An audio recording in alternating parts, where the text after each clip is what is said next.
Virtual জগতের লড়াইটা কিন্তু মনিটাইজেশন অন করেই হয়, বুঝতে পারছো তো? ব্যাপারটা হচ্ছে মনিটাইজেশন অন করেই কতজন সাথ দিতে পারে। পারলো কি? প্রথম দিন থেকে তো দুজনকে দেখেছো, একজন সু আর দ্বিতীয়জন মাইসেলফ, তাই তো? আর বাকিরা তো হাওয়ার সঙ্গে পাল্টে যায় সেই পলিটিক্সে রং বদলানোর মতো। যখন দেখলো এই দিকে ভিউ হচ্ছে সুতরাং সেদিকে যাই, তারপরেই দেখলো না ওদিক থেকে এমন একটা জিনিস এসছে যেটা আমার তো মানে ব্যাপারটাকে সাবডিউ করে দেবে। সঙ্গে সঙ্গে সত্যি কথা নিরপেক্ষতার নাম করে যার হয়ে ভিডিও করছে, যার নামে মনিটাইজেশন অন করেছে, যার হয়ে চ্যানেল গ্রো করছে, তাকে একবারে ধুয়ে ছেড়ে দিলে। কি না নিরপেক্ষতা, বুঝতে পারছো? আমি যখন যা দেখি তাই বলি, কিন্তু ব্যাপারটা হচ্ছে মা যখন কোনো সন্তানকে বকে, লোকের সামনে বকে না, বাড়িতে নিয়ে এসে তাকে পালিশ করে দেয়, কিন্তু লোকের সামনে একটা 5 বছরের সন্তানেরও কিন্তু সম্মান আছে।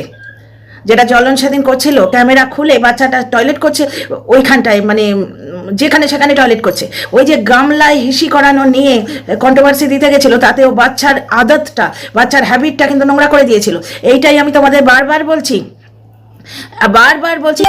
এই কথাটাই, যে জ্বলন নিজের কন্ট্রোভার্সি, নিজের চুলবুলুনির জন্যে বাচ্চাটার ক্ষতি করে দিচ্ছে। দেখো আজকে তোমার এই অত বড় 7 মহলা বাড়িতে অত বড় টয়লেট, কি লেখান লিখে লটিনাকে, জ্বলনের টয়লেটটা দেখেছিস কি সুন্দর? ওই লোকটা টয়লেট নিয়ে কি হবে? সেখানে গিজার লাগালো দর্শকদের টাকায়, কোনো আপুর দয়া পেয়েছে হয়তো, আপুর দয়া ইয়ে পেয়েছিল, কি বলে ওটাকে, এসি, কিন্তু দেখাতে পারেনি। কিন্তু সৎ পথে থাকলে একটা ফ্রিজ কিনলেও দেখানো যায়, বুঝতে পারছো? লোকে ফেটে যায়। সৎ পথে থাকলে একটা ফ্রিজ কিনলে লোকে ফেটে যায়, কিন্তু অসৎ পথে যতই এসি কেন লুকিয়ে রাখতে হবে। পোষা পাখি যে উড়ে গেছে সেটা বোঝাবার জন্য সেদিন বললো কম্বল নিয়ে উপরে যাচ্ছি, এখন সিনেমা দেখবো, বুঝতে পারছো? কারণ এখন নাইট ডিউটিটা নেই, এখন না হয়তো পোষা পাখি উড়ে গেছে এটা বোঝাবার জন্য বললো আমি আর মা এখন জলখাবারে ভাত খাবো, আমি আর মা, বারবার বারবার আমি আর মা, কারণ বাপু পাত্তা দেয় না দিনের বেলা। বাকিটা বুঝে নাও, সব কথা তো বলতে পারবো না। মনিটাইজেশন অন করে পাশে থাকতে কতজন পারে? হাওয়ার সঙ্গে পাল্টানি মানুষ তো তোমরা দেখতেই পাচ্ছ। আর কত লোক তো পয়সা নিয়ে ডুবিয়ে দেয়, এবং কত লোক আছে নিজের স্বার্থের জন্য মানুষটাকে ডুবিয়ে দিচ্ছে, জেনেও তার সাইড দেয়, তার সাইড নেয়। কারণ প্র্যাকটিক্যাল পয়েন্ট অফ ভিউ থেকে তো তোমার ভিউজটা, সাবস্ক্রাইবারটা কাউন্ট করে। সুতরাং মনিটাইজেশন অন করে রক সলিডভাবে পাশে দাঁড়িয়ে আছি, থাকবো। কে কি বললো ভারী ঘন্টা আমার। ব্যাপারটা হচ্ছে যে কিছু মানুষকে আস্কারা দেয়া হয়েছে, কিছু 2-4 জনকে আস্কারা দেয়া হয়েছে, তাই তো তারা সাহস পায় ওপেন প্ল্যাটফর্মে এরকমভাবে লিখতে, বুঝতে পারছো তো? যাই হোক, তারা ভুল করছে জেনেও দিনের পর দিন তাদের আস্কারা দেওয়া হয়, নিজের স্বার্থে অনেকেই করে মনিটাইজেশন অন করে, সেটা বুঝতে পারা যায়। তো যাই হোক ডিয়ার ফ্রেন্ডস, তোমরা এটা দেখতেই পাচ্ছ যখন মার মানে গর্ভ যন্ত্রণায় চিৎকার করে লেবার পেনে, ডাক্তার যিনি আসেন তিনি মাকে সন্তান প্রসব করতে সাহায্য করেন, তিনিও পয়সা নেন। পয়সা তো সবার লাগে, কিন্তু ব্যাপারটা হচ্ছে পয়সা নিয়েও কজন পাশে থাকতে পারে, এবং পয়সার জন্যে বাচ্চাটিকে মায়ের গর্ভেই মেরে দিল, এরম ব্যাপার স্যাপারও তো আছে। কন্যা সন্তান জানতে পেরে ধরো শ্বশুরবাড়ির লোকেরা টিপে দিয়ে গেল, মায়ের গর্ভে মেরে দিল, বা মাকে বললো মৃত সন্তান প্রসব হয়েছে, সেও কিন্তু পয়সাই নিচ্ছে। সুতরাং পয়সা নিয়েও ভালো কাজ করা, পয়সা নিয়েও সাহায্য করা কটা মানুষের যোগ্যতায় কুলোয়, কটা মানুষ পারে?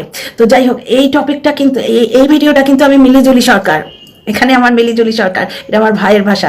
মিলিজুলি সরকার মানে যখন আমি তো বয়সে বড়, আমার ভাই যখন কিছু খাওয়াতে যেত, আমি জোর করতাম যে না তাহলে হাফ আমি দেবো। বেশিরভাগ সময়ই ওর একবারে পুরুষালী ইগো আছে, ও খাওয়াবে, ও যেহেতু রোজগার করছে। আমি ওর থেকে বড়, আমি বা ছাড়ি কেন? ভাই বোনের নোক ঝোঁক। কলকাতায় গেছি আমি একদিন, পরে আমি আমার ভাইকে খাওয়াবো না, তো তখন ও বলতো আচ্ছা নে দিদি। মিলিজুলি সরকার মানে হচ্ছে এখানে আমি জ্বলন আর টিনা দুজনকে নিয়েই বলবো। প্রথম দিন থেকে মনিটাইজেশন অন করে আমি বারবার টিনাকে বলেছি মাগো লেখাপড়াটা একটু করো। তখন আমার লাইভে অনেক দর্শক বন্ধু এসে আমায় কন্ট্রাডিক্ট করতেন, বুঝতে পারছো তো? যে গ্র্যাজুয়েশন করে কি হবে, গ্র্যাজুয়েশন করে কেউ চাকরি পায় না। ব্যাপারটা হচ্ছে আমি তাদের পয়েন্ট অফ ভিউ তখনও বুঝতে পেরেছি, এখন আমি বুঝতে পারি। তখন টিনার মানিটারি স্টেবিলিটিটা প্রচন্ডভাবে দরকার ছিল, নিজের পায়ে দাঁড়ানোর দরকার ছিল। আজকে এই যে টিনা দর্শকদের রেসপেক্ট গেইন করতে পেরেছে, দর্শকদের কোনোভাবেই কোনো কথা বলা যায় না, কারণ আমরা যে কথাটা বলছি এটা প্ল্যাটফর্মকে দিয়েছে, দর্শকরাই দিয়েছেন। ওনারা ইনভলভ হন বলেই অধৈর্য হন, ওনারা ইনভলভ হন বলেই রেগে যান। অনেক সাচ্চা দর্শক আছে যারা ওই রিউরাদকের ব্যাপার ঘটনা মানে সারপ্রাইজ করার পর জ্বলনের সাইড ছেড়ে দিচ্ছে, এবং ওই জাস্ট বলে ফেলি জানো তো, বা পলিটিক্যালি কারেক্ট ব্যাপারটা বেরিয়ে যায়। যাই হোক, অনেক সময় বিদেশি কমেন্ট বক্সে তোমরা পাবে এই কমেন্টগুলো, যে কারণে আমরা ওকে অপোজ করেছিলাম। দেখো মানুষের পয়েন্ট অফ ভিউ, কেউ একে ঠিক ভাবছে, ওকে রং ভাবছে, কেউ ওই লোকটাকে ঠিক ভাবছে, টিনাকে রং ভাবছে, তাদের দোষ দেওয়া যায় না। যতক্ষণ না গালিগালাজ করছে, পার্সোনাল জিনিসে ইন্টারফেয়ার করছে, ততক্ষণ নেগেটিভ পয়েন্ট অফ ভিউকে দোষ দেওয়া যায় না। তো বেশ কিছু দর্শক কাছে গিয়ে কমেন্ট করেছেন যে কারণে আমরা টিনাকে অপোজ করতাম সেই দোষে এখন এ দুষ্ট লাগছে, মানে সেই দোষে দুষ্ট লাগছে, সুতরাং একেও আর সাপোর্ট করবো না। এবং অনেক কন্টেন্ট ক্রিয়েটারের ভিডিওতেই দেখেছি যে জ্বলন যা কাণ্ড করছে, তোমরা যারা ওর হয়ে লড়ছো, ওর জন্য তোমাদের মাথাটা নিচু হয়ে যাচ্ছে, বুঝতে পারছো? এইটার জন্যেই জ্বলন এখন ওই মাথায় করে মোট বাবা হেন তেন দেখে আই ওয়াজ দেওয়ার চেষ্টা করছে যে আমি গ্রামবাসী। কিন্তু তুমি যদি গ্রামবাসী হও ভাই, এরম বিটকেল হেয়ার স্টাইল আর বিটকেল দাড়ি, এটা তো তোমার ময়ূরপুচ্ছধারী কাকের রাস্তায় দিয়ে যাচ্ছে। তুমি না রইলে গ্রামে, না হলে শহরে মাঝখানে ঘুরছো। আজকে সৌমালি ওই লেভেলটা অর্জন করেছে, সেটা কিন্তু তার দিদামার বাড়িতে মানুষ হয়েছে বলে নয়, সেটা তার ক্যাপাবিলিটি।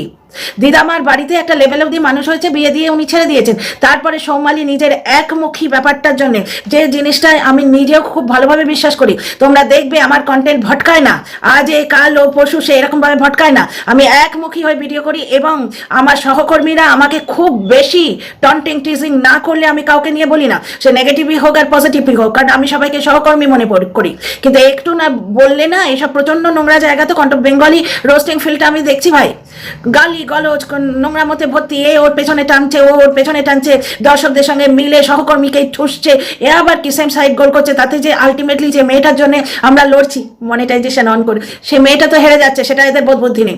তো যাই হোক ডিয়ার ফ্রেন্ডস, অনেক কথা আছে। Welcome back to my channel my world of words. আমি সৌমি, আমি আপনাদের সবাইকে আমার চ্যানেলে ওয়েলকাম করছি। ডিয়ার ফ্রেন্ডস, আমার কথা বলার স্পিড কত বেড়েছে না? অবশ্য আমাকে পুরোটা বাড়িয়ে দিতে হয়, জানেন তো, আমি একটু স্লো কথা বলি। এই নিয়েও আমাকে ওই 49 ভিকিরি অনেক ইয়ে করেছিল, নোংরামো করেছিল আমার সঙ্গে, সব কিছু সেক্সের সঙ্গে জুড়ে দেয়। তো যাই হোক, তো ফিরে আসি টপিকে, নোংরাকে বাদ দাও।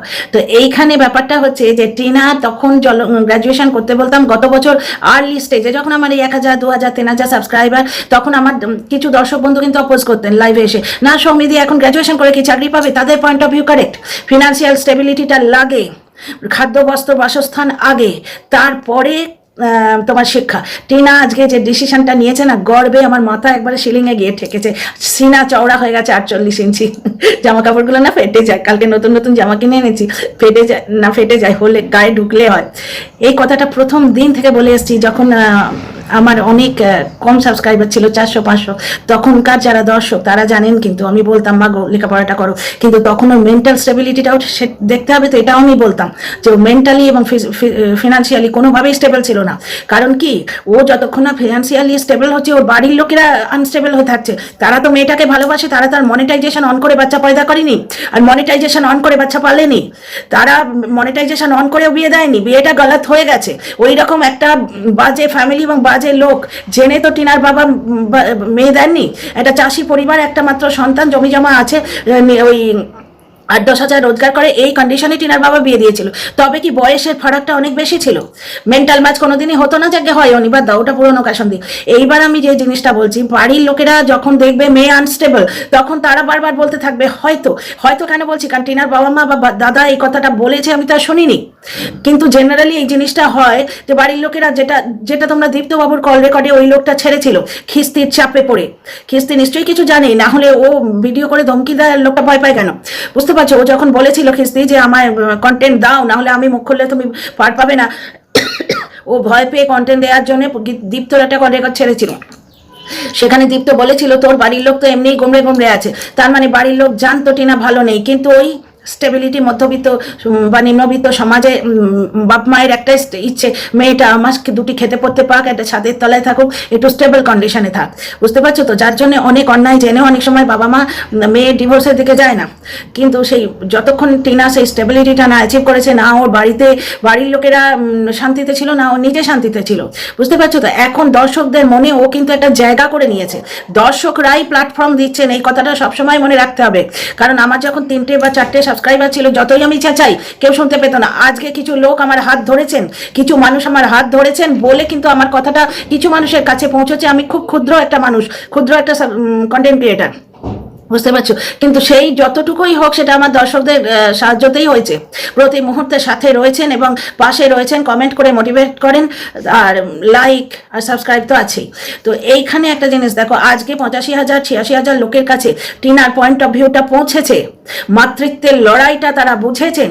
টিনা ফিনান্সিয়ালি কিছুটা স্টেবল হয়েছে, ওর কোর্ট কেসের পেছনে যে বাল্ক অ্যামাউন্টটা দেবার ছিল সেটা কিন্তু দিয়ে ফেলেছে অলরেডি, বেশ খানিকটা ও ইনভেস্ট করে নিয়েছে এখনই। আর এই যে এরা বলে না ওর টাকার লোভ, জ্বলন যখন হাত পেতে বাচ্চাকে নাম পে দে দে বাবা, বুড়ে বাপকে নাম পে দে দে বাবা, মাকে নাম পে দে দে বাবা, এরকম করে এসি মাঙ্গে, যখন ও সোফা মাঙ্গে তখন তার লোভ এরা দেখতে পায় না। জ্বলন বারোয়ারি জন্মদিনের পরও ধার বাকিতে কাজ করেছি বলে ভিক মানতে এসেছিল, মানে লোকটার লোভটা এত জায়গায়, ও ভেবেছে ধারগুলোও দর্শকেরা মিটিয়ে দেবে। কিন্তু সব জায়গায় একটা ফুল স্টপ দিতে হয়, একটা ফুল স্টপ, একটা দাঁড়ি টানতে হয়। মানে পাংচুয়েশনটা ছোট বয়সে আমাদের এমনি এমনি সিলেবাসে দেয় না, জীবনের ক্ষেত্রেও পাংচুয়েশনের দরকার আছে। লোকটা তার লোভের গতিতে দাড়ি টানতে ভুলে গেছিল। দর্শকরাই পালিশ করেছেন, এভাবে বলো না, লোকে ভাববে যে তুমি আবার টাকা চাইছো। তখন আবার এই থাম্বনেলটা দিয়ে ভিডিও দিয়েছিল। আমি কি তাই বলেছি নাকি? আমি বলেছি যে ধার বাকিতে আমি কাজ করি, পরে ধারগুলো মিটিয়ে দিয়ে এলাম। সেই তখনই তো বলেছিল 4-5 হাজার টাকা এটিএম থেকে তুলে তুলে আমি ঘর সংসার চালাই, বলেছিল, তোমাদের মনে আছে নিশ্চয়ই। তো যাই হোক, জ্বলন যখন ভিক মাঙ্গে তখন সেটা তার লোভ নয়, কিন্তু টিনা তার যোগ্যতায় যখন প্রমোশন পায়, সেগুলো যখন করে সেটা তার লোভ। এগুলো হচ্ছে, এই কথাগুলো হচ্ছে জানো তো, আঙুল ফল টক, আঙুল ফল টক। যে বলছে কন্ট্রোভার্সি ভিডিওতে কেউ দেয় না, প্রমোশন দেয় না, যার জন্যই তো জ্বলন পাচ্ছে না, কারণ ও তো ভার্চুয়ালি কন্ট্রোভার্সি ক্রিয়েটার। হ্যাঁ, আমি ভিডিও মনিটাইজেশন অন করে ট্রাইপডটা সামনে রেখে ভিডিও করছি, আর ও কাকবক দেখিয়ে ভিডিও করছে, কিন্তু জিনিসটা হচ্ছে তাই, টিনার গুঁতো খেয়ে ও টিনার নাম নিয়ে কন্ট্রোভার্সি করতে পারছে না, সেই বিষটা ও থাম্বনেলে দিচ্ছে, ও থাম্বনেলে দিচ্ছে। কিন্তু কালকে আজকে গঙ্গা চান করতে গেল কেন? এমনিই তো যেতে পারতো, যে এত ঝড়ঝঞ্ঝা হচ্ছে আমার পরিবারে, এত হচ্ছে, গঙ্গা চান করলে একটু মনটা স্টেবল লাগে, একটু শান্তি লাগে, এইভাবে বলতে পারতো। এবং দর্শকরা 3 গুণা ভিউ দিত, আমি নিজেও বাহ করতাম। কিন্তু ও কি বললো, যে একটা আমাদের ওপর কালকে নোংরামো হয়েছে, তার থেকে শুদ্ধ হলাম। বুঝতে পারছো? তাহলে নোংরামোটা বুঝতে পারছো? যতই তুমি ওকে টাকা পয়সা দাও, যতই তুমি ভিক্ষের দিয়ে আসবাবপত্র দিয়ে ওকে মুড়ে দাও, ওর ভেতরে একটা চুলবুলুনি আছে। বাজে কথা বলা, লোককে মানে পিএনপিসি যেটাকে বলে, সেই জিনিসটা করা, লোককে গালি দেওয়ার একটা চুলবুলুনি ওর মধ্যে আছে, ও দেবেই। টিনার নাম নেওয়াটা যদি বন্ধ করে দাও না, তখন কি করবে, এরকম ঘুরিয়ে ঘুরিয়ে দেবে। যা গামলায় হিসি করানো শেখানোর জন্য কতগুলো গামলা কিনলো, এবং তাতে বাচ্চাটাকে হিসি করানো শেখালো। বাচ্চাটা আজকে আলে ডালে গলিতে হিসি করে বেড়াচ্ছে। ওর ওই গিজার কিনেই বা কি হলো, যেখানে বাচ্চাটা সাথে গরম করা জলে, ঠান্ডা জলে চান করে তার জ্বর হয়ে গেল, আর ও নিজেও ঠান্ডা জলে চান করে, গিজারটা ফর শো, কেউ দান করেছে কিনা দেখো। যাই হোক, আর ওই 7 মহলা বাড়ি, তাহলে তোমার ইয়েটাও, বাথরুমটাও ফালতু, চানও এরা করে বাইরে, আর বাচ্চাটা আলে ডালে গলিতে টয়লেট করে বেড়ায়। আর টয়লেট যখন করে, বাবা সেটা ক্যামেরা করে দেখায়। মানে এর মেন্টালিটিটা বুঝছো, যে সব কিছু বলে দেবো, সব কিছু বলে দেবো। বারবার ছেলেটাকে বলে তুই নেনু হয়ে আছিস, সেই কথাটা বলে না, বলে দেখিয়ে দেবো কিন্তু, দেখিয়ে দেবো কিন্তু। বাচ্চাটার মধ্যে টিনার রক্ত আছে। বাচ্চাটা গিয়ে ঠাকুমাকে নালিশ করেছিল যে দেখো আমি টয়লেট করছি, আর ও সেটা ক্যামেরায় দেখাচ্ছে। ও ঠাকুমা প্রোটেস্ট করলেন। এরা অমাবস্যা দেবী বললেও আমি তো এদের মতো নোংরা নই, বা এদের মতো অশিক্ষিত ভাষা আমার নয়। আমি জ্বলনের মাকে জ্বলনের মাই বলি। তো ওর ঠাকুমা বললো যেখানে ভালো কাজ করেছে সেটা বলবো তো।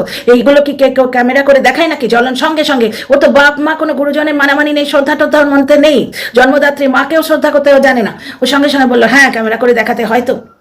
কারণ কি, বাচ্চাটা টয়লেট করছে এটা যদি দেখে নেয়, লোকে এক্ষুনি বলবে জ্বলন ভালো করে মানুষ করতে পারেনি। ও নিজের মানে নিজের চরিত্রে যাতে দাগ না লাগে, সেইটা করতে গিয়ে বাচ্চাটাকে সকলের সামনে টয়লেট করছে, তার টয়লেট করাটা দেখিয়ে দিল। যেভাবে স্ত্রীকে উলঙ্গ করেছে, বাচ্চাকে উলঙ্গ করতে ও এক পা পিছপা হয়নি।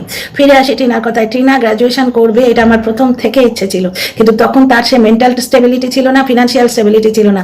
এখন ওর মেন্টাল স্টেবিলিটি হয়েছে, কারণ এখন ও জিতছে। আজকে দেখো, জ্বলন বলে দিল সামনে একটা ডেট আসছে, আগামী ডেটে সামনে একটা ডেট আসছে, জ্বলন বলে দিল। তার মানে টিনা বলে দিল, যেটা সেদিন আগের ব্লগের লাস্টে আঙুল করে শেষ দেখবো আমি, মানে বিনা যুদ্ধে সুচাগ্র মেদিনী দেব না। টিনা আমাদের বলেছে, কিন্তু fighter girl Tina, fighter girl Tina বলেছে আমি এই লড়াইয়ের শেষ দেখবো। এইখানেই তো প্রমাণিত হয় সে বাচ্চা চেয়েছে কি চায়নি। প্রমাণিত হচ্ছে না, কি লড়াইটা দিচ্ছে মাটা, ছোট্ট মাটা কি লড়াই দিচ্ছে, আর গর্বে আমার বুক ভরে যাচ্ছে। মনিটাইজেশন অন করে প্রথম থেকে এর পাশে থেকেছি বলে, মনিটাইজেশন অন করে যদি ওই লোকটার পাশে থাকতাম, তাহলে সাবস্ক্রাইবার হানাতানা অনেক বেশি হতো।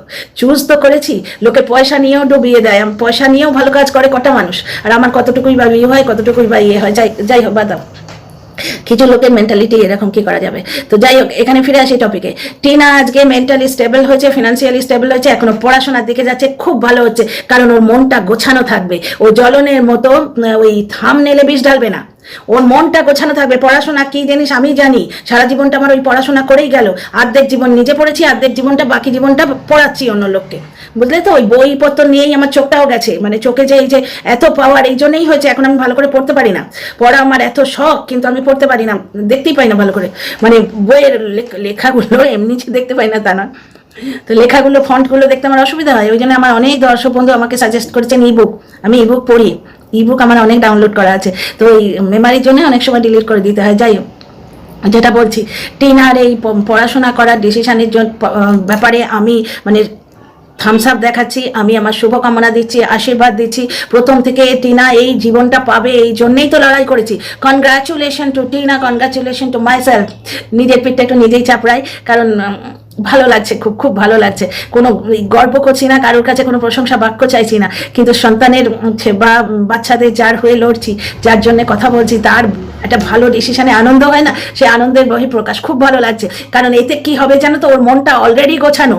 এত নোংরামো, ওকে ড্যাশ ভাতারি, ওকে ওর মাকে ওর বাপকে ওর কিরম লাগে বলো তো। ওর মাকে যখন ড্যাশ ভাতারি বলে ওর মায়ের কমেন্ট বক্সে, তা সত্ত্বেও সেই মেয়েটা মাথা উঁচু করে মানে মেন্টাল স্টেবিলিটি না হারিয়ে দাঁড়িয়ে আছে। এই ফোকাসটা আরও কনসেন্ট্রেটেড হবে যখন পড়াশোনা করবে। পড়াশোনা একটা বিরাট জিনিস, ও ব্লগিং করবে, বাকি নজরটা পড়াশোনায় থাকবে। কোর্টে ডেট পড়বে যেদিন, দৌড়ে দৌড়ে গিয়ে কোর্টের কাজ করবে। কোর্টের কাজে টিনা কিন্তু কোনোদিন পিছপা হয়নি। ও গাড়ি ভাড়া করেছে, করে মাকে বগলদাবা করে নিয়ে গেছে, বাবার ডিউটি ছিল বলে মা সঙ্গে দৌড়েছে।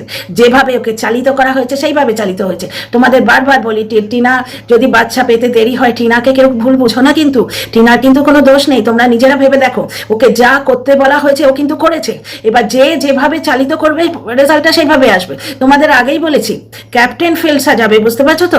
সুতরাং যে ব্যাটসম্যান যেখানে ক্যাচ তোলে সেইখানে সেখানে ফিল্ডার রাখলে ক্যাচটা উঠবে। যে ব্যাটসম্যান তার তো বিশেষ দোষ নেই, কারণ এখানে হচ্ছে কি, ক্যাপ্টেন তাকে যা বলবে সে তাই করবে। বাকি ব্যাটসম্যানের এক্সপার্টাইজটা টিনারও আছে, সৌমালিরও আছে। এই যে আজকে জ্বলন এসে তার দিদির যে এক্সপার্টাইজ, সেটারও ক্রেডিট নিতে আসছে, যে আমার মা দিদিকে জলাঞ্জলি দিয়েছে, পরিত্যাগ করেছে বলেই আজকে সৌমালি ওইখানে মানুষ হচ্ছে। না না না না, ওই রকম লেভেলে উঠেছে, ওই লেভেলে উঠেছে সৌমালির এক্সপার্টাইজ দিয়ে। টিনা ওই লেভেলে উঠেছে ওর এক্সপার্টাইজ দিয়ে, বরঞ্চ ওর ভালো হয়েছে। জ্বলন নামক এই পেছনে টেনে রাখার মানুষটা গা ছেড়ে গেছে। 5 বছরে টিনা যে জায়গায় ওঠেনি, আজকে কয়েক মাসের মধ্যে সেই শিখরে উঠেছে। এবং এই পড়াশোনার ডিসিশনটা পক্ষে আমি বরাবর আছি প্রথম দিন থেকে, এখনো বেস্ট অফ লাক জানাই, কারণ এতে ওর মনটাকে অনেক গুছিয়ে রাখবে। জ্বলনের মতো জ্বালা ধরবে না ওর, থামনেলে নোংরামো করতে হবে না, অন্যকে ঠুকে কথা বলতে হবে না, বুঝতে পারছো তো। একমুখী ফোকাস দিয়ে ও এগিয়ে যাবে, খুব ভালো লাগছে। মেন্টাল স্টেবিলিটি আরও দৃঢ় হবে এই পড়াশোনার ইয়েতে, প্রচেষ্টায়। আর সব থেকে বড় কথা, ও একটা ক্লাস অ্যাচিভ করবে। আজকে টিনা যদি গ্র্যাজুয়েট হয়ে যায় না, আজকে গ্র্যাজুয়েট টিনার পাশে 8 পাস জ্বলন অনেক ছোট লাগবে। এমনিতেই জ্বলন যে নোংরামোটা করে, ও নিজের দর্শকদের কাছে ছোট হয়ে গেছে। তোমাদের আগের ভিডিওতে আমি কমেন্ট পড়ে শুনিয়েছিলাম, আজকে আমার টিনামা যদি এখানে গ্র্যাজুয়েট করে না, গ্র্যাজুয়েশন করে, আজ গ্র্যাজুয়েট টিনা আর 8 পাস জ্বলন, বুঝতে পারছো তো।